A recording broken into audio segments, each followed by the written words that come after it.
VT Bulletin sponsored by उत्तम Singh academy Rewa. नमस्कार, Vindhya times में आपका स्वागत है और आपके साथ मैं श्रेया हाजिर हैं आज की बुलेटिन की खबरों के साथ। नजर डालते हैं पहली खबर पर। कोरोना वायरस जिस तरह से पैर फैलाता जा रहा है उसे देखते हुए इंदौर और भोपाल की तर्ज पर रीवा जिले को भी अंतिम आदेश तक कलेक्टर के आदेशानुसार पूर्णतः बंद कर दिया गया है। अब सब्जी और किराना की भी दुकानें बंद रहेंगी, सिर्फ दवा और दूध ही मिल सकेगा। कोरोना से शहरवासियों के बचाव के लिए प्रशासन द्वारा पूर्णतः बंद का आदेश जारी किया गया है।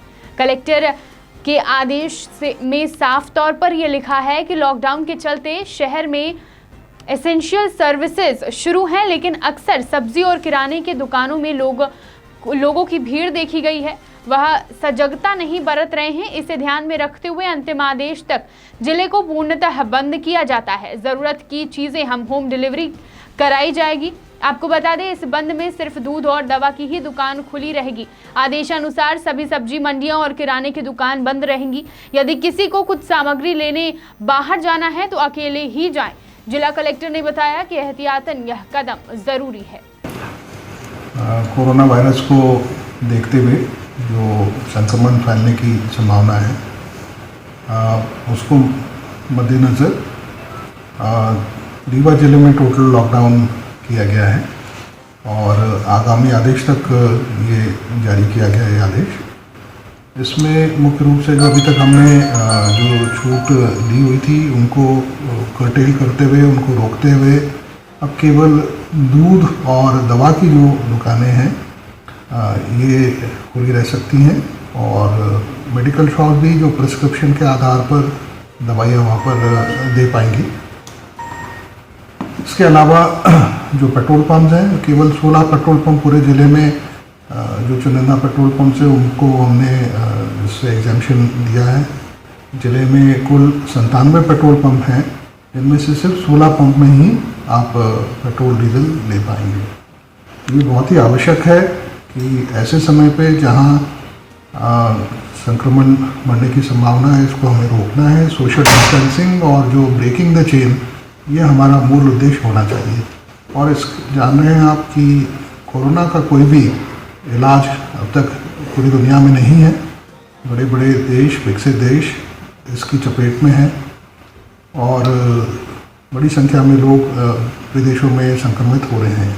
हमें भी सावधानी बरतनी है, धैर्य और संयम के साथ अपने घरों में रहना है, लॉकडाउन रहना है और केवल यही एक इसका बचाव का तरीका है कि हम अपने घरों में रहें, सुरक्षित रहें, अपने परिवार को सुरक्षित रखें और खुद भी सुरक्षित रहें। सर, किराना की दुकानों के लिए क्या व्यवस्था रहेगी, कैसे लोग होम डिलीवरी या? देखिए, अभी फ़िलहाल तो जो लॉकडाउन हमने किया है ये कुछ समय रहेगा। इस बीच होम डिलीवरी जो हम कर रहे थे उसको और भी हम बढ़ाने की कोशिश कर रहे हैं। नगर निगम और जो अन्य हमारे शासकीय अमला है, इनके माध्यम से सब्जियों का और किराने का जो वितरण होम डिलीवरी के माध्यम से हम इसको आगे कराएंगे। सर, देखा गया है कि शहर में सामाजिक संगठनों के द्वारा भी भीड़ कहीं ना कहीं जुटती नजर आती है, उस पर कैसे शिकंजा कसेंगे? कोरोना वायरस का इलाज न होने के कारण रोकथाम की इस बीमारी का इलाज है। विंध्य की पहली बॉडी सैनिटाइजिंग मशीन शहर की कंपनी यूनिक इंफ्रा ने बना ली है। शहर की जरूरत और वर्तमान कोरोना वायरस के प्रकोप के चलते यह मशीन काफी कारगर होगी। अभी यह मशीन नगर निगम के सफाई गोदाम में स्थापित की गई है, जिसके कारण निगम के सफाई कर्मी और ऐसे कर्मचारी जो दिन रात बाहर की सफाई व्यवस्था में लगे हैं काफी खुश हैं। रीवा में अभी कोरोना का कोई भी संक्रमित नहीं मिला है, लेकिन ऐसे कर्मचारी जो आपात ड्यूटी में लगे हैं वे संक्रमित होने की आशंका से ग्रसित रहते हैं। निगम अधिकारियों से बात करने एवं उनकी आशंकाओं को देखते हुए विभू सूरी ने मात्र 1 दिन में इस मशीन को तैयार किया है। 5/10 फुट साइज की यह मशीन डीसी मोटर पर बनी है, जो बटन ऑन करते ही सैनिटाइजर का छिड़काव करती है। मशीन बैटरी से चलती है, जिसे आवश्यकता पड़ने पर चार्ज किया जा सकता है। इसमें अंदर जाने से 5 से 10 सेकंड के अंदर व्यक्ति एवं उसका सामान भी सैनिटाइज हो जाता है। यूनिक इंफ्रा के विभू सूरी ने बताया कि डिमांड के हिसाब से मशीन में आवश्यक बदलाव भी किए जा सकते हैं एवं इसे सेंसर पर भी आधारित बनाया जा सकता है और ज़रूरत अनुसार अधिक मशीनें तैयार कर ली जाएंगी। इस मशीन को बनाने में लगभग 30 से 32 हज़ार रुपए तक का खर्च आया है। विभू सूरी का यह नवाचार लोगों की सुरक्षा में महत्वपूर्ण भूमिका निभाएगा। ये बनाने में ज़्यादा वक्त नहीं लगा, मुझे 1.5 से 2 दिन लगे हैं मात्र। खर्चा अभी पूरा एग्जैक्टली कैलकुलेट नहीं किया है, लेकिन जो ये मॉडल बना है मेरा अंदाज़ा है लगभग 30,000 से 32,000 खर्चा होगा इसमें। और इसको और ज़्यादा रिफ़ाइन कर सकते हैं अपन, इसको सेंसर बेस बना सकते हैं। और इसमें अभी छोटा टैंक लगा है, बड़ा टैंक अपनी यूटिलिटी के हिसाब से कहीं ऐसी जगह है जहाँ पे ज़्यादा लोगों का आना जाना है, वहाँ पे अपन बड़ा टैंक लगा सकते हैं, जैसे सैनिटाइज़र एक बार भर दिया जाए। और बहुत सारी और चीज़ें हैं, बनाने के बाद और समझ में आए कि इसमें क्या क्या अमेंडमेंट हम लोग और कर सकते हैं। लाइट्स जी अभी तो एक ही बनाई है, ये तो अभी ट्रायल किया था। अभी सर ने बोला है 4-5 मशीन्स और लगाने के लिए, तो उस तरीके से लगाएंगे फिर। और मैं विभू सूरी हूँ, यूनिक इंफ्रा मेरी फर्म का नाम है। ये किस तरह इसका उपयोग किया जाएगा और कहाँ कहाँ रखी गई है? ये फुल बॉडी सैनिटाइजेशन टनल नगर निगम रीवा द्वारा बनवाया गया है। इसका उपयोग हम लोग district hospital, Sanjay Gandhi medical college, collectorate, कमिश्नरी, जितने भी पब्लिक ऑफिसेज हैं या जहाँ पे पब्लिक का थोड़ा आना जाना है वहाँ पे रखेंगे, ताकि जो भी इसके थ्रू गुजरेगा उसकी फुल बॉडी सैनिटाइजेशन हो जाएगा, जिससे वायरस से अधिक बचाव किया जा सके। लॉकडाउन के बाद शहर में कई ऐसे परिवार हैं जो रोजाना कमाने खाने वाले होते हैं। इस दौरान इन्हें काफी मुश्किलों का सामना करना पड़ रहा है। इनकी मदद के लिए कई सामाजिक संगठन सामने आ रहे हैं। इसी क्रम में बिछिया में भी मुस्लिम समाज के द्वारा लॉकडाउन के बाद से ही गरीबों के लिए भोजन, मास्क, सैनिटाइजर की व्यवस्था निरंतर की जा रही है। संगठन सिर्फ गरीबों बस को ही नहीं बल्कि पुलिस प्रशासन को भी चाय नाश्ता आदि की व्यवस्था करा रहा है। समाज का कहना है कि वह अपने संसाधनों से एक दूसरे के साथ मिलकर लोगों की मदद कर रहे हैं और अब तक आपातकाल की स्थिति रही वह उनकी मदद करते रहेंगे। संगठन के कार्यकर्ता ने बताया कि बिना किसी आर्थिक मदद के सभी अपने खर्च पर लोगों तक भोजन पहुंचा रहे हैं। आपसी प्रेम और मानवता का भाव से पूरे समाज के लोग गरीबों की सेवा में जुटे हुए हैं। जिस दिन से मध्य प्रदेश में लॉकडाउन घोषित हुआ है, उसके दूसरे दिन से हमारे जितने नौजवान साथी यहाँ दिख रहे हैं, ये सब लोग अपना काम तो सबका बंद ही कर दिया है, पर पूरी तरह से छोड़ करके ये समाज सेवा में लगे। ये वार्ड इतना घना वार्ड है, यहाँ से 5-6 वार्डों का जो है आना जाना रहता है और वहाँ पे गरीब परिवार, ज़्यादातर गरीब परिवार रहते हैं। 39 है, 40 है, 41 है, 42 है, 44 है, 45 है और 43, इतने वार्ड लगातार कनेक्टेड एक दूसरे से हैं। और इस वार्डों में ये पूरी तरह से और अपने से लेकर कोई किसी से चंदा भी नहीं कर रहा है। ये आपस में नौजवान मिल करके जितने दिख रहे हैं 25-50 अभी हैं और कुछ लोग अभी बांटने भी गए हैं, वो सब मिल करके यहाँ पर खाना दे रहे हैं। और इसमें हमारे बुजुर्ग जो हैं उनका भी सहयोग है, उनका मार्गदर्शन है। यहाँ हमारी महिलाएं भी बहुत हमारे साथ बिल्कुल वो खाना बनाने के खुद बना के देती हैं, पैक करती हैं। इस तरह से सब यहाँ पर सक्रिय हैं और हम लोगों ने तय किया, पूरा समाज के लोगों ने तय किया है कि जब तक ये लॉकडाउन रहेगा तब तक पूरे गरीब परिवारों को खाना पहुंचाने की जिम्मेदारी हम पूरी ताकत से करेंगे और वो उसकी राशि भी हम किसी से नहीं लेंगे, हम लोग सब आपस में मिलकर करेंगे। कोरोना वायरस की मार प्रदेश में जारी है। प्रदेश के 12 जिलों में कोरोना के मरीज पाए गए हैं। अभी रीवा जिला में एक भी मरीज नहीं मिला है, फिर भी प्रशासन अपने स्तर पर पूरी तैयारी कर रही है। इसी उद्देश्य से कलेक्ट्रेट में हुई बैठक में निर्णय लिया गया कि शहर में एक स्थान को मार्क ड्रिल किया जाएगा। आज संबंधित विभाग द्वारा मार्क ड्रिल के लिए शहर में जगह जगह चिन्हित की गई और आगामी 10 अप्रैल को वहां रिहर्सल की जाएगी। आपको बता दें, यदि किसी एरिया में कोरोना पॉजिटिव मरीज पाया जाता है तो उस एरिया को कंटोनमेंट कर दिया जाता है, मतलब 5 किलोमीटर के दायरे को पूरी तरह सील कर दिया जाता है जिससे किसी तक संक्रमण न फैल सके। डॉक्टर RS पांडे ने बताया कि अभी तक तो जिले में एक भी केस सामने नहीं आया है, लेकिन अगर ऐसी स्थिति उत्पन्न होती है तो उससे निपटने के लिए हम यह कर रहे हैं। समदड़िया होटल में विभाग ने कंट्रोल रूम भी बनाया है। निरीक्षण किया गया है कई जगहों पर, क्या इसका उद्देश्य किस चीज़ को लेकर जा रही है? एक्चुअली ये उद्देश्य ये है कि कोरोना संक्रमण सब जगह हो रहा है। हमारे प्रदेश में भी कभी 11-12 जिले प्रभावित हो चुके हैं और हम ये नहीं मान सकते कि रीवा शायद ऊपर वाले की कृपा रहे तो बचा रहे। लेकिन कहीं भी कुछ भी इन्फेक्शन भी आता है, कोई बीमारी फैलती है कोरोना की यहाँ पर, तो उसके लिए तैयारी के तौर पर हमको सर्वे करना पड़ेगा, जाना पड़ेगा फील्ड में कितने घरों में, यदि कहीं पे कोई पॉइंट में कोई व्यक्ति पीड़ित मिलता है कोरोना से संक्रमित, तो उसके आसपास के 3 किलोमीटर के एरिया में ब्लॉक करके सर्वे करना पड़ेगा। सर्वे के पहले हमको पूरा उसके लिए कम से कम 14 दिन के लिए पूरे उसको एरिया को ब्लॉक करना पड़ेगा। जो भी लोग आना जाना टोटल प्रतिबंधित करना पड़ेगा। उसी की तैयारी के रूप में हम, क्योंकि कल हमको तैयारी के लिए कल भी बैठक बुलाई है, उसके पहले आज हमने थोड़ा सा अपना एरिया लोकलाइज किया हुआ है कि कितने घरों को हम सर्वे करें, ताकि ज़रूरत पड़ने पर उसी पैटर्न पर हम पूरा एरिया जो 3 से 5 किलोमीटर तक का रहता है, 3 किलोमीटर कंटेनमेंट एरिया कहलाता है, और उसके बाहर का 2 किलोमीटर का एरिया और लेकर टोटल 5 किलोमीटर का एरिया हमको कवर करना पड़ सकता है। तो उसी की तैयारी है, ताकि सभी विभाग सेंसिटाइज हो जाए और उसमें उनकी क्या जिम्मेदारी है, वो अपनी जिम्मेदारी को इसमें निभाएं, ताकि जब हमको परिस्थिति बस यदि हमको करना पड़ता है एपिडेमिक में, तो उसमें कोई विभाग ये न इससे अछूता न रहे कि हमको जानकारी नहीं है। इसलिए सबको इकट्ठा करके माननीय कलेक्टर महोदय के आदेश पर हम लोग इसकी तैयारी कर रहे हैं कि परसों 10 तारीख को हमको यहाँ का सर्वे करना है एपिडेमिक के लिए। इसको हम लोग कहते हैं इसका कंटेनमेंट। तो कंटेन माने होता रखना, इसको इस एरिया को हमको वो रखना है, स्थिर रखने के लिए एक कार्यक्रम तैयार किया गया है। और प्रदेश में भी कई जिलों में इस तरह का मार्च ड्रिल की गई है।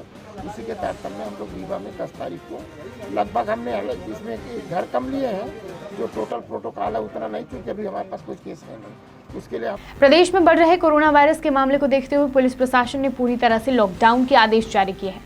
रीवा पुलिस लगातार शहर भर में पेट्रोलिंग कर रही है और सभी से घरों में रहने की अपील कर रही है, उन्हें उन सबको घरों में रहने की हिदायत दे रही है। इसी बीच शहर का जायजा लेने अतिरिक्त पुलिस अधीक्षक शिव कुमार वर्मा पुलिस बल के साथ निकले और शहर के धोबिया टंकी में कान्हा स्वीट्स नामक दुकान में कुछ लोगों को काम करते हुए पकड़ा गया। यह सभी लोग लॉकडाउन होने के बावजूद अपने घरों से निकलकर दुकान पहुंचे और वहां पर काम कर रहे थे। पुलिस को इसकी भनक लगते ही तुरंत ही पुलिस मौके पर पहुंची और सभी को बाहर निकालकर उनको समझाइश दी और दोबारा घरों से न निकलने को कहा। कोरोना के इस महामारी की रोकथाम के लिए किए गए लॉकडाउन के दौरान उत्तर प्रदेश के गाजियाबाद के रहने वाले दिव्यांग पति पत्नी के साथ 2 बच्चों के दर्द भरी दास्तान शहडोल जिले के सामने आई। 21 दिन के लॉकडाउन के दौरान गाजियाबाद के रहने वाले जन्मजात आंख से अंधे पति पत्नी अपने 2 बच्चों के साथ 2 वक्त की रोटी के लिए शहडोल की सड़कों पर भटक रहे हैं। उन्हें भीख भी नसीब नहीं हो रही। ऐसे में धनपुरी नगर पालिका द्वारा भूख से तड़प रहे दिव्यांग परिवार को न केवल 2 वक्त की रोटी का इंतजाम किया गया, बल्कि उनके महीने भर का राशन मुहैया करा मानवता की मिसाल पेश की गई। उत्तर प्रदेश के गाजियाबाद के रहने वाले सलीम व उनकी पत्नी जन्मजात आंख से अंधे हैं। अपने 2 बच्चों के साथ 2 वक्त की रोटी के लिए लॉकडाउन के पहले शहडोल आ गए और भीख मांगकर अपना और अपने बच्चों का पेट पाल रहे थे। लेकिन लॉकडाउन की मार ने उनकी 2 वक्त की रोटी भी छीन ली। घरों में कैद लोग अब भीख देना भी बंद कर रहे हैं, जिससे वे भूखे मरने की कगार पे आ गए हैं। ऐसे में अपनी दरियादिली के लिए मशहूर जिले के नगरपालिका धनपुरी का किसी ने पता बताया तो दिव्यांग परिवार किसी तरह पैदल सफर तय कर नगरपालिका पहुंच गए, जहां उन्हें हर तरह की मदद मिली। नगरपालिका सीएमओ रविकरण त्रिपाठी उस पीड़ित परिवार की दास्तां सुनते ही उनका दिल पसीज गया।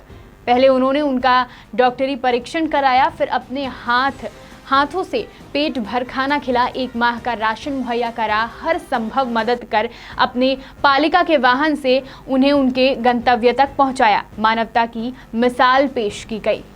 शहडोल से पंकज राव की रिपोर्ट। हम गाजियाबाद से आए हैं, दोनों ब्लाइंड हैं, अंधे हैं पति पत्नी। कैसे घूमते घूमते गए बस्ती के अंदर, किसी ने बताया कि नगर पालिका धनपुरी चले जाइए, वहाँ कुछ आप लोगों को मिलेगा।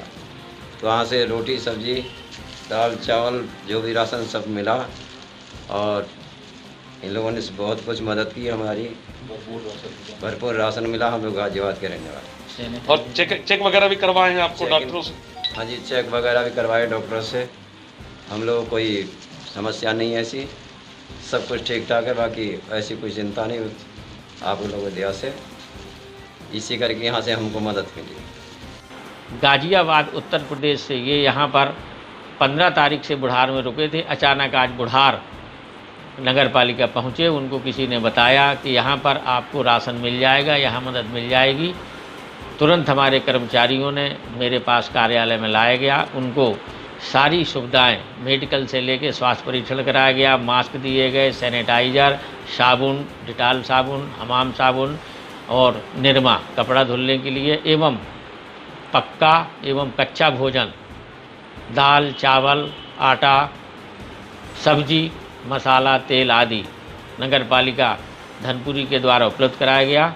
सभी सामग्री जिला कलेक्टर के निर्देशानुसार दी गई। ये दोनों व्यक्ति दिव्यांग हैं, आँख से सलीम, ये भी 45 साल उनकी उम्र है। इनकी पत्नी सकीना, ये भी आँख से दिव्यांग हैं, दोनों दिव्यांग हैं। पत्नी 42 साल है, पति सलीम 45 साल, जो उनके द्वारा उम्र बताई गई। गाज़ियाबाद उत्तर प्रदेश के रहने वाले हैं। इनके पास एक बच्ची है जरीना, उसकी उम्र 13 साल। एक बच्चा है गोलू, उसकी उम्र 5 साल है। उसके स्वास्थ्य परीक्षण में उसको थोड़ा गोलू को सर्दी थी, उसकी एनएमए द्वारा उसको दवाई दी गई और नगर पालिका में मेरे द्वारा उनको रुकने के लिए एक रूम की व्यवस्था कराने के लिए आग्रह किया गया, परंतु उन्होंने कहा हम एक झोपड़ी में बुढ़ार स्टेशन के पास रुके हैं। इस महामारी को रोकने के लिए 21 दिन का पूरे देश में लॉकडाउन किया गया है ताकि कोरोना वायरस को फैलने से रोका जा सके, इस बीमारी को देश से खत्म किया जा सके। इस बीमारी को हटाने के लिए पूरा प्रशासन हर वो संभव प्रयास कर रहा है।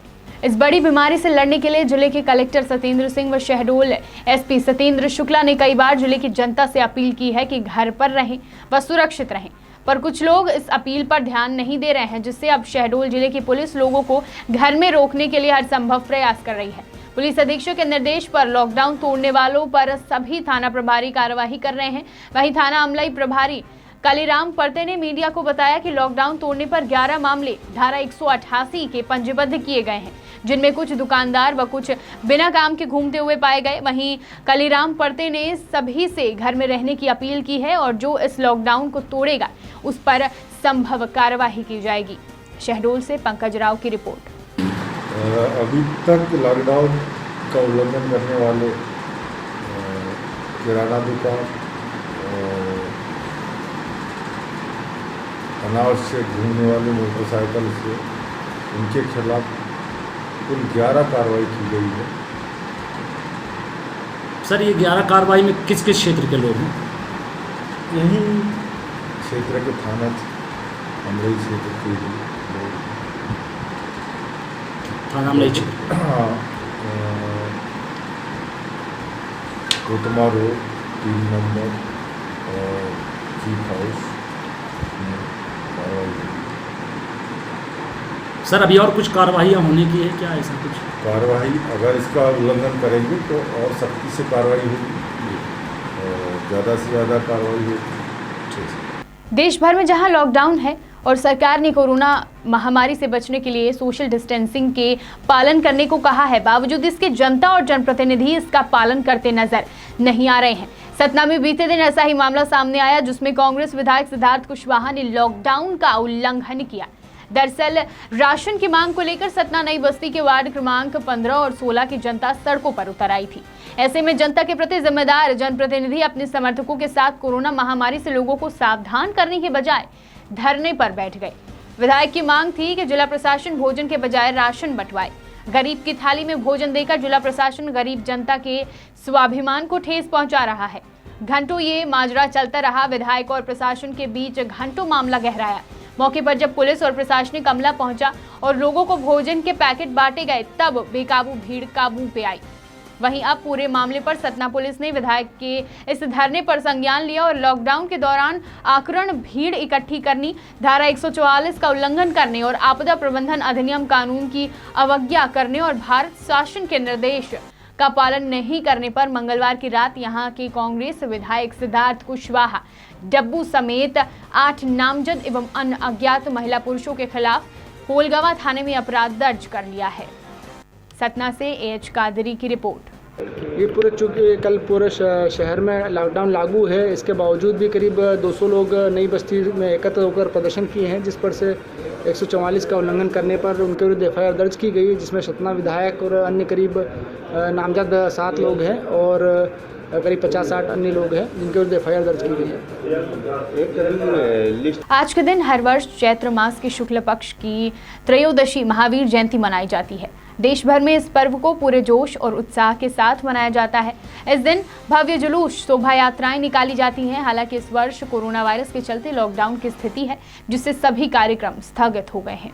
नौरोजाबाद में महावीर जयंती हमेशा बड़े धूमधाम से मनाई जाती है, लेकिन वर्तमान में हमारा देश एक गंभीर महामारी के दौर से गुजर रहा है, जिसके चलते संपूर्ण देश लॉकडाउन है और इसी कारण से आज नगर में सभी मंदिरों में ताला लगा हुआ है एवं प्रशासन ने भी लोगों से घर पर रहकर पूजा अर्चना कर महावीर जयंती मनाने को कहा है। साथ ही हनुमान टेक मंदिर के पुजारी के द्वारा बताया गया कि सैकड़ों की संख्या में श्रद्धालु आते थे, पूजा अर्चना कर और भंडारा कराया जाता था एवं कार्यक्रम में सम्मिलित होते थे, लेकिन लॉकडाउन के चलते सभी कार्यक्रम स्थगित कर दिए गए हैं। नौरोजाबाद से संदीप तिवारी की रिपोर्ट। विंध्य की तमाम खबरों के लिए जुड़े रहिए विंध्या टाइम्स के साथ। बहुत बहुत धन्यवाद।